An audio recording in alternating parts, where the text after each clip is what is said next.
Step into the world of power, loyalty, and luck. I'm gonna make him an offer he can't With refuse. family, cannolis, and spins mean everything. Now, you wanna get mixed up in the family business. Introducing The Godfather at ChumbaCasino.com. Test your luck in the shadowy world of The Godfather slot. Someday, I will call upon you to do a service for me. Play The Godfather now at ChumbaCasino.com. Welcome to the family. No purchase necessary. VGW Group. Void where prohibited by law. 21 plus. Terms and conditions apply.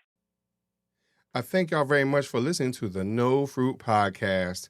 Today, we want to talk about going all in your relationship. So, what would your relationship look like if there was no plan B, no exit strategy, just two people fully committed to making it work? Today, we talk with Britton and Carolee Beckham about what it truly means to go all in with each other. We'll talk about it right after this. Let's talk about love and marriage the way that God intended. Life experience, here we share it. The No Fruit Podcast. Tune in from any platform. No Fruit Podcast. We'll help your spirit transform. So, Britton and Carolee, most couples say they're committed, but you two live out an all-in mindset that goes beyond words. Most definitely, because if y'all pay attention to their YouTube, you will see that. But what does all in really mean to you? And what mindset shift does it take to live that way every day? So I think the way that what was interesting for us is like we didn't actually know that we weren't all in, and it took us going through our, deep healing journey, transcending infidelity in our marriage, and getting to a realization that it wasn't just me that wasn't, it was her as well. And when we came to that conclusion, we were just like, oh, interesting. Yeah, I guess we weren't. And then it was like, and we were at a very crux moment in our healing journey when we came to this realization. It was like early 2022.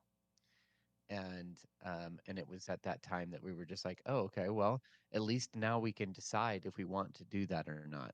And so we did, and we actually, as part of that going all in, we did a new union sort of ceremony where we recommitted to each other, in our own ceremony.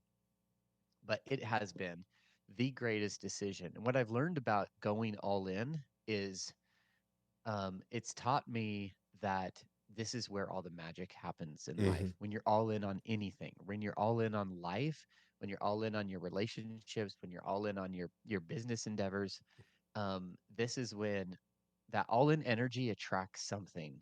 And I don't know how to describe it. It's like the universe matches you back, but it is powerful, and it has been such an incredibly magical journey since we made that choice together.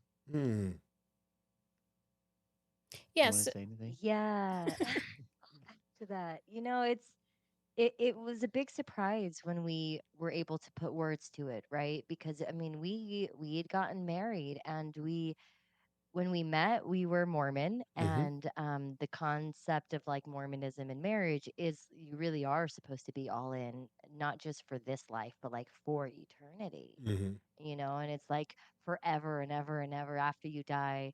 Our marriage ceremony in the Mormon temple is, it doesn't say until death do us part. It's like for time and all eternity. But even with that foundation, we we were guarded against each other. We didn't know ourselves. We didn't even know how guarded we were until infidelity really rocked our foundation, rocked our sense of security, and caused us to really choose into healing as individuals, but also as a couple. And it was in that journey that we realized that, you know, the infidelity highlighted the lack of all inness. And it was scary while we were still navigating that and healing the wounds of betrayal to take that leap of faith into saying that we could go all in on each other. And so when we did it, for anyone who's like, ooh, I'm too scared to maybe go all in on someone now, what we decided in that moment was I'm all in for I'm all in this present moment right now. And Hmm. as we evolve, we're evolving together. We held space for the fact that there might be some future date where we realized, oh, maybe our all in isn't quite with each other, right? We left space for our own evolution Mhm. so that we didn't feel like, oh no, if I change or if I need something different, oh, I already made this commitment that I'm stuck. It wasn't like it's Mhm. not stuck energy. It's like, But it also isn't a plan B, right? yeah, Mhm. Like there's no Mhm. plan B. It's just we're in it together. We're moving through this, but we also acknowledge that we don't understand everything about the future. So our relationship, right? And we've just gotten more all in and more all in, and it's just been this beautiful yeah, the minute synergy. the minute we made that choice, everything really started shifting to help support us in that, and we just have been able to go deeper and deeper with each other. It's been really, really Hmm. profoundly powerful. Yeah, I think one of the things I would like to know is in reference to yourself, like, how do you make that decision individually to go all in with someone else? Like, I think you have to make that, I would assume that you have to make the decision to be all in with yourself to understand your own self. Maurice always talks about understanding the man in the mirror and understanding who you are so that you can present yourself best for the other person. So would you agree that you kind of had to understand a little bit about yourself before you went all in? Oh my gosh, totally agree with that. Yeah. Like it is it is so important to know that that was why we like when we did it, we were also leaving space to say, well, we don't because there's so much depth to our own self that we're discovering as life goes along. But at that point, we had learned so much more about who we are that Mhm. we've been about 3 deep years into healing infidelity. And it was Hmm. like so clear like the needs that we want, we were able to be so much more honest and truthful with each other, and so we were much more confident and rooted in our own self, and Mm-hmm. we're able to make that commitment. Mm. And I'm gonna be honest with you. In order for me to be all in, sometimes I didn't understand the foundation that needed to be created, which was trust. I didn't know how to trust, anyone because I didn't always see it in my life. So and ultimately I didn't trust myself. So Right. so my question to you is that did you have that example of trust prior to even understand what it really meant to be all in, being that foundational word? I didn't. I actually honestly didn't either. And before we were able to go all in, we actually burnt things that had to do with our original marriage, right? So like Mm-hmm. the dress I wore when we got married in the Mormon temple, I had burned. He burned our marriage certificate. Like we had to kind of let go of the Mm, program of relationship that we were given, because our culture, the culture that we're from, and our family dynamics, and the way in which just the culture in general tells you marriage is supposed to be, all these ideas of what mm-hmm. made a successful relationship, Mm-hmm. we had done really well in practice. But in theory, our relationship didn't show that. It was like we Wow. really was struggling. We really had a lot of things that broke us open and made it hard to be together. So we had to say goodbye to all the programs that were given to us and really root into, okay, what would my ideal relationship Mm-hmm. be? Like, not what would my parents or my culture or my church or all of this tell me my perfect relationship is. Like, Mm-hmm. what is it for me personally? And that kind of goes back to like the idea of knowing ourselves fully, right? So we Right. began to discover that self gnosis of relationship and then see that it was possible with each other. And so we were going to go all in on exploring what that could feel like now that we were setting ourselves free from all of the programs that kept us small. Well, so my question is that how did it feel to be uncomfortable? Because It sounds every scary to me. because everything you just mentioned, right? We're put into an uncomfortable situation because that's all we knew, right? That's our foundation. That's, you know, our parents, Our grandparents, community. Yeah. our community. So now you're going to burn up your comfortability, your blanket, your Linus blanket. Like how you gonna get rid of that? So what did that feel like to now transition to a place of being uncomfortable? Well, That's a good question. I think we had to.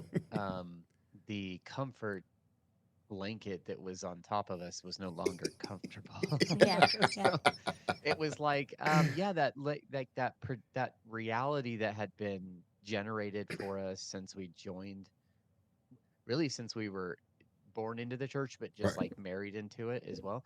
Like it dissolved, and Mhm. that reality dissolved before us, and then we were standing naked, and we realized, it's our choice now. Everything Mm-hmm. from here is our choice. Mm-hmm. So, it has nothing to do with even the precognitive ideas of around marriage. Like Mm-hmm. we started from scratch. It's like, um, if you go to an alien world and you try to teach them about marriage because they don't have it, like how would you describe it?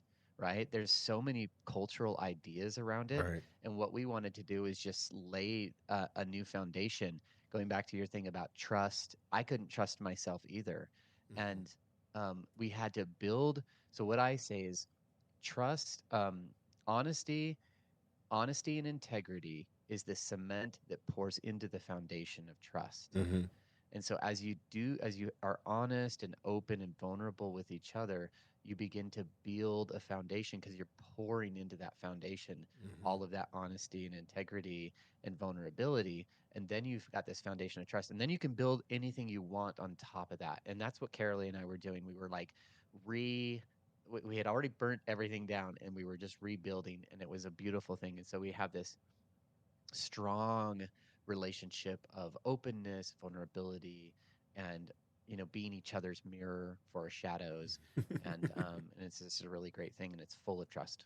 Yeah, and I'll add, you asked the question, like, what did it feel like? It was very uncomfortable, Mm-hmm. like, and like Britton said, really the blanket that we had that was our security blanket actually was suffocating us, so we had to let it go. But there was that period of time from when he burnt the marriage certificate, and that was like February of 22.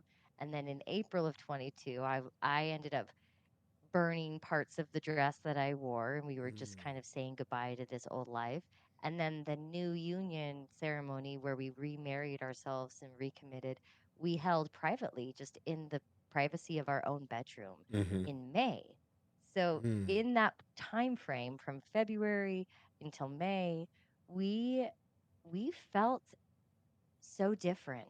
It was like Mm-hmm. as we were clearing all that energy, we were still living together. We were still sleeping in the same bed. We were still parenting our children. We were still doing all the things, but we could really feel this distance between us Mm-hmm. that made that point in time like super interesting. And that was what led us to wanting to do the new union ceremony, is that distance was there. And we were like, actually, we don't want that distance. We're going to really root into each other as we continue. I mean, we still had more healing ahead. Mm-hmm. We did all of this, and by June we decided to sell our house. And then by September we were moving to Bali with our 4 children.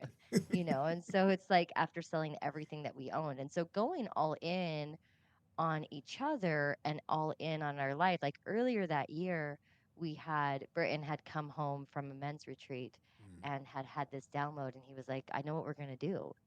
We're going to live the full fuck yes. Mm-hmm. And so it was like we were going all in on life, on every aspect of life, and seeing where we hadn't given ourselves permission to say Yeah. yes, where we had been acting in accordance with other people's yeses, not our Mm-hmm. own. And so this was like really helping us have that foundation of what's my yes, what's your yes, and what's like the we yes. Mhm. And that's what we discovered. So what was it like to finally throw your head back and take a deep breath of and letting go of that? Because sometimes we don't have that type of experience. And it sounds like y'all had that experience of being able to breathe another type of air, to let go of all the things that are holding us back, breaking through that wall, because sometimes we have this wall in front of us, that is hindering us from seeing everything else. And even to a point of saying, hey, we're gonna sell everything and go to Bali? Like because again, that's like you said, that's somebody else's dream or the hey, let's Britton, I heard something about you being in software and living a dream, just making money, whatever it might have been. So you're breaking all these traditional values, right? These traditional ideals of living a life, right? White picket fence What makes a mentality. successful relationship? Yeah. So what was Yeah. that like to take that deep breath? I mean, frankly, it was refreshing and there's always a little bit of anxiety involved with going into the unknown. Anytime that you're exploring new territory, in rebellion or revolution within your own self, you are you are in a space of the unknown, right? Right. Like you don't know the predictable outcome. Mm-hmm. Like that's when you talk about leaving the traditions, um, because those are all predictable, Mm-hmm. you know, and and to at least a great extent of what life might look like.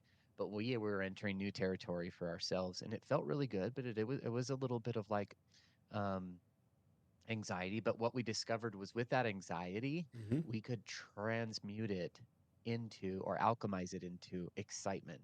It's kind of the same energy. Mm-hmm. It's just like how you view something. Carolee has this like example she always talks about being on a cliff ready to jump into water, right? Like if Mm-hmm. you're like 10, 15, 20 feet up, it's a pretty big jump, and that can feel anxiety inducing. Yeah, I'm the Mm-hmm. kind that will stay there for like 20 minutes, not jumping. Like, Oh, I can't. yeah. Okay, I'll go.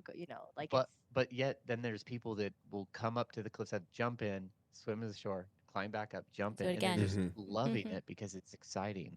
And so it's the same energy of like, oh my God, it's like 20 feet, but it is internally viewed differently. And so that's Mm-hmm. what we did is we viewed it as an opportunity of excitement.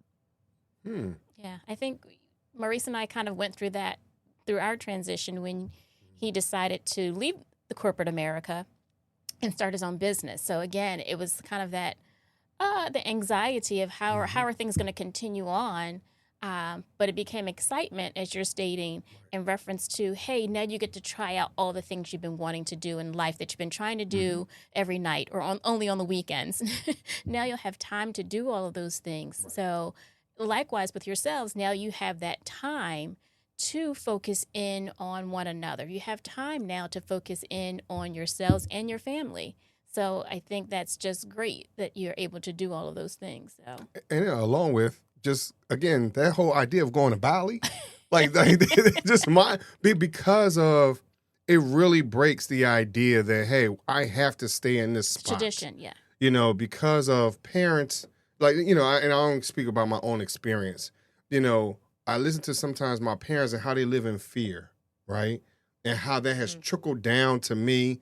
And to some degree, it has trickled down to my kids just a little bit, right? And so just breaking free of those type of chains, generational chains that will keep you bound up in a certain spot, so that's why I'm kind of like, hey, that whole Bali idea and jumping off cliffs, and even though I can't I know you're swim, not going to but jump off cliffs.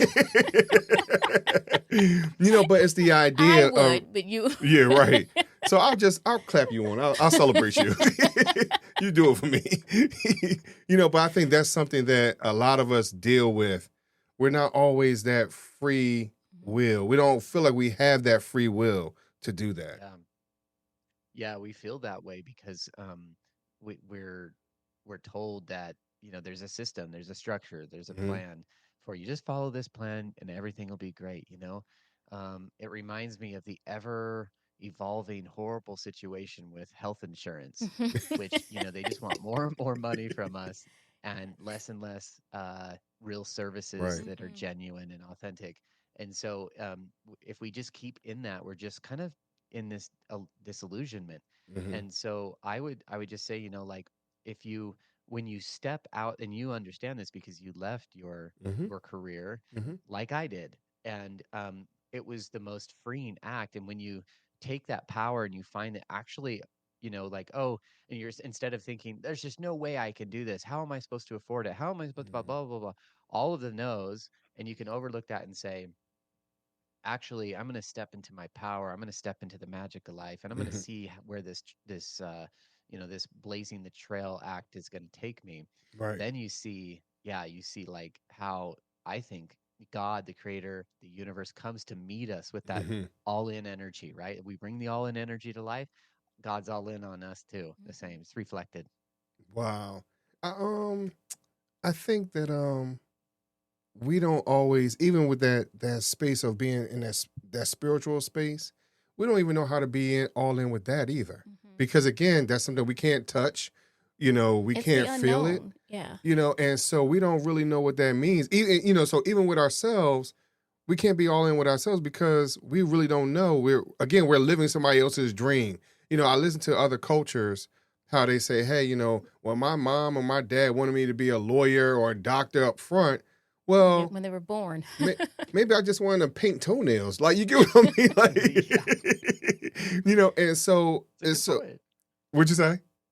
It's a good point. Yeah.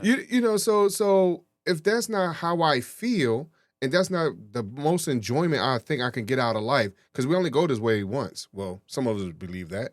So how do we get the most out of life without being all in? Do you think we could even do that? Yeah, I think actually going all in is the secret sauce to getting Yeah. the most out of life. And what challenges it too is you brought this up with like parents and family and like what they expect. As we began to really radically, a lot of our healing at the beginning was really internal. Mm-hmm. Nobody in our families knew that we were going through infidelity. Mm-hmm. Nobody knew the depths of like what we were really moving through and how we were holding our healing and why things were the way that we were. We were very secretive, but then it got to this point where we still weren't really courageous to like own the story. It's a hard story to own, but the outward manifestation of our life really began to shift as our inner landscape was being more grounded and rooted and healed. Mm-hmm. And so as that outer, one of the big outer manifestation of shifting was this idea of like giving ourselves permission to be like fully yes into our life. And it started to kind of blow people's minds around us. And Mm. especially, I mean, imagine we put our house on the market. We just built this house. Like maybe we'd been there 3 years. Yeah. Wow. And we had designed it. It was part of a spec build, but like from the very beginning, we picked the paints and the colors and Mm-hmm. the cabinets and all the things. And we had just built this, and we really loved it. Had still been working on landscaping the yard, Mm. and then all of a sudden, we're like putting it up for sale. Yeah. And Wow. everybody's like, "Where are you moving to? Where's your new house?" And we said, "We don't have one."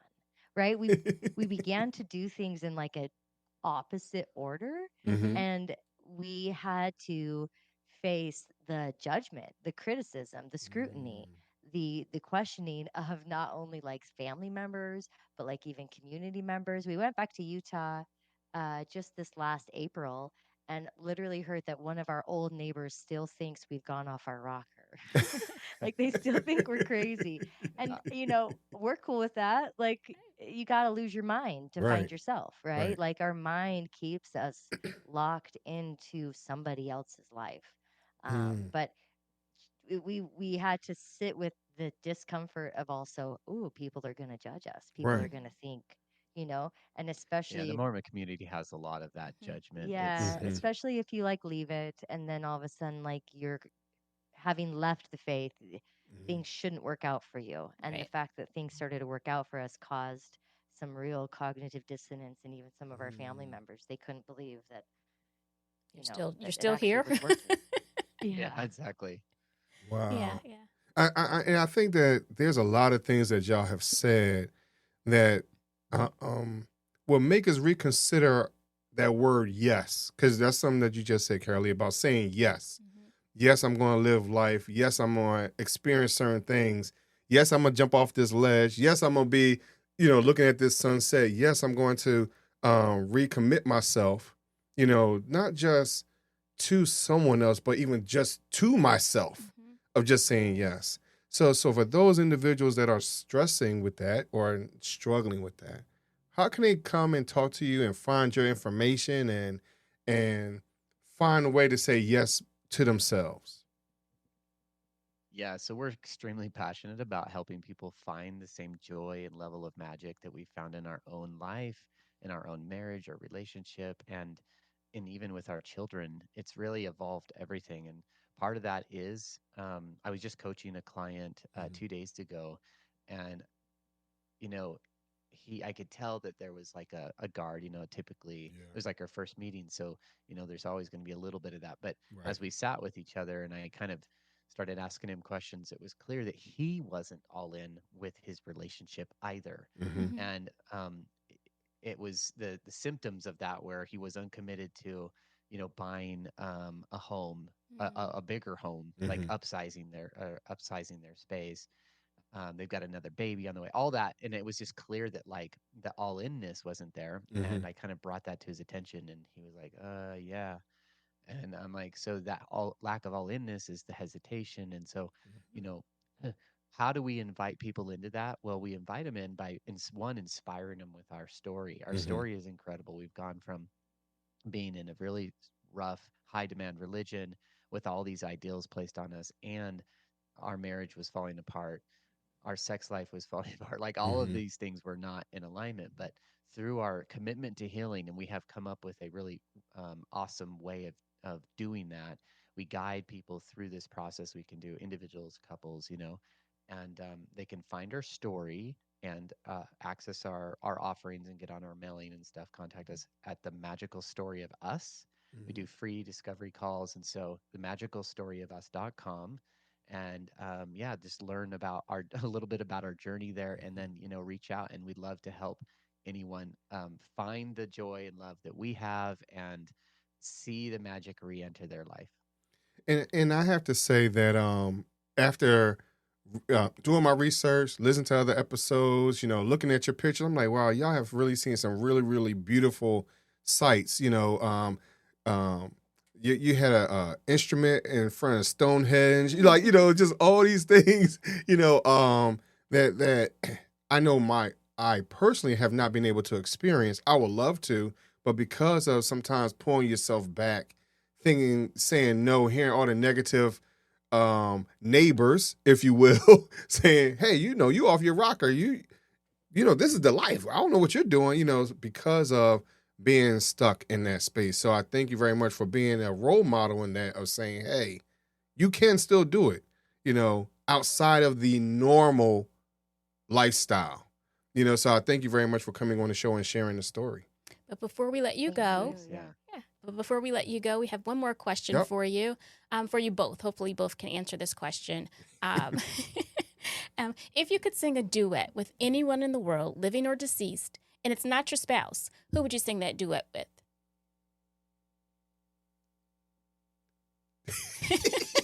I already know the answer. Don't know the You answer. don't know? I want to hear yours. Zoe Deschanel. Who? Okay. Zoe Deschanel. Zoe Okay. Deschanel. Okay. Yes. Deschanel. Yes. Mm-hmm. She does this, Jess on New Girl, and she's really quirky, and she like sings like Christmassy. She has like a Christmas album, but she's got this. Does she really, actually have an album? She's got lots of albums. Yeah, I would love. Yeah, I would love to connect with her. She's quirky and fun. So yeah. That's funny. And Britton? Um, I've never He's really changing thought his. about I can tell. this Like, because I'm not I don't consider my voice like a good singing voice, it but doesn't matter. I think I would like to do it with What are you cracking up? I'm feeling into my old teenage self, Yes. and it's like a Christina Aguilera. Okay. Oh wow. So I mean, she's hot and she's like got an incredible voice, Right. Christina, Yeah. and she could make up for all of my mistakes. That's funny. So, yeah. You singing a duet with Christina, That would be that would be amazing. hilarious. Hilarious. Oh boy.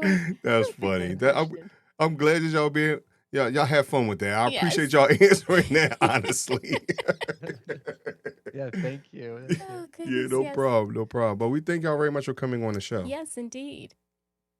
Thank you No, so much for thank you for the having us. interview. You're welcome. You're welcome. And we thank y'all very much for listening to the No Fruit Podcast. Of course, all the information will be in the show notes. So if you're one of those people that's skydiving right now and you listen to this show, you'll be able to cut as soon as you touch ground and you kiss the ground and say, hey, I'm back home, all the information will be right there. So we thank y'all very much for listening, and we'll talk to you just a little bit later. Thanks for tuning in to another episode of the No Fruit Podcast, where we bring you fruitful conversations, ripened wisdom, and love that's deeply rooted. We hope today's discussion left you feeling uplifted, encouraged, and ready to take on life's journey with purpose. If you enjoyed this episode, don't forget to subscribe, leave us a review, and share it with someone who could use a little inspiration in their day. You can catch up on past episodes, send us your thoughts, or learn more about us on social media. Until next time, stay rooted in love, and remember, every seed you plant today shapes the fruit of tomorrow. Take care, and we'll see you next time.